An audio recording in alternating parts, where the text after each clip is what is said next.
G'day and welcome to Club Marine TV with our McGlashan. Now we're going right back to basics today.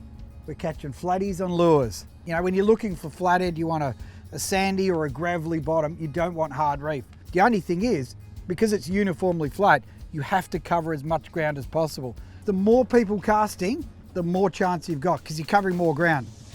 So I brought Jim. It's like my secret weapon. Got one yet?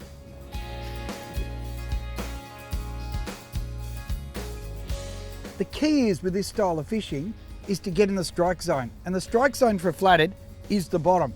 So if you're casting out and you've got your lures up, you know, mid-water, you're not going to catch a flathead because they're ambush hunters. So they sit on the bottom and as a plastic or any food comes past, they'll race up and nail it. But it literally has to be on their nose.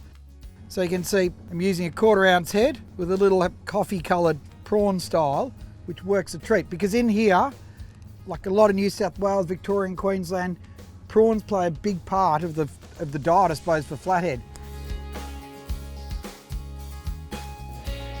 Now, when it comes to casting, cast out as far as you can. Once it hits the bottom, you're going to wind up the slack and then you're going to twitch and then you drop the rod tip down. So what that does is you pull the lure up, twitches up, stops, drifts back down, hits the bottom. Once it hits the bottom, you wind up the slack again until you're almost tight, twitch, and drop it again. And again, it's going to drop down. That's keeping it in the strike zone. That's the key for this style. Oh, yep, missed him. And they hit it on the drop all the time. You know, there's almost 40 species of flathead, and they live all the way around Australia, from Tassie up to the Northern Territory. The biggest is the dusky, which is the one we're targeting in here. But the techniques for this inshore fishing or lure fishing is exactly the same, no matter where you fish. And at the same time, if there's one tip I can offer that's really great, it's to watch the sounder. So if you see any bait there, that's an absolute priority. If there's bait, there's fish. There we go.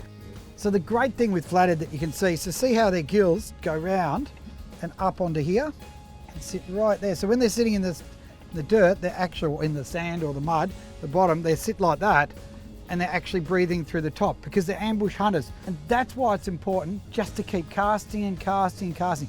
If they can fit it in that mouth, they'll take it. So flathead are absolutely beautiful to eat, but make sure you check your size limits and your bag limits for your area because each state's different and different species as well. As for this guy, it's his lucky day, he's going back.